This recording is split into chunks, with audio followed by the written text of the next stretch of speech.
Marisa, you are next on Garden Sense. What's your question?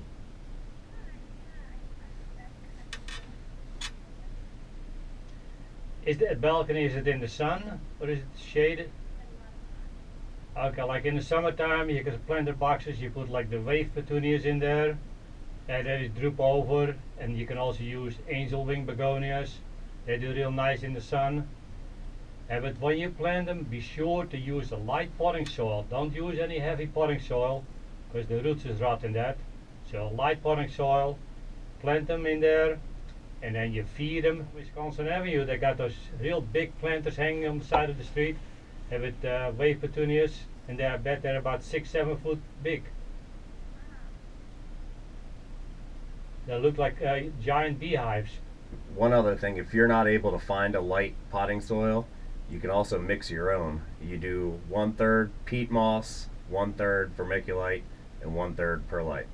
And then that'll give you a nice fluffy soil. Is subscribe to the podcast, so that way you're not waiting for us. You find out right away. As soon as MAL releases it, you've got it.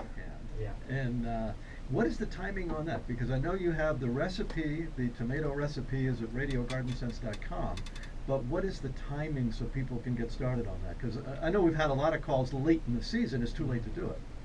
Now you plant them about the beginning of May, and not sooner, because then it's too cold yet. So beginning of May you plant them, and just buy just either a Whopper or a Better Boy or Celebrity. This year we were planning on doing a dueling tomato in a can, where I'm going to do my own, and then Eric will do our standard one for 2018. And if my tomato does better, it'll be next year's tomato in a can recipe. Aha. Now, what are you doing differently, or are you at liberty to say? I haven't planned anything yet. I just came up with the idea. Interesting. So, Interesting. we were thinking about it. I was like, to keep everyone engaged and everything, so we can start to show the progress. Because we'll do the way we normally do. We'll have the tomato in a can recipe, and then at the same time, I won't show it, but I'll be making mine with using next year.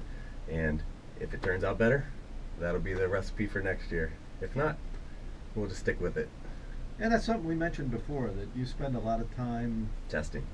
testing, researching, getting the feedback from customers and things like that. And of course, you keep tabs on what's going on in the industry. You go to trade shows and things like that. So it'll be interesting to see what you come up with in the tomato department. Yeah, another thing, if you grew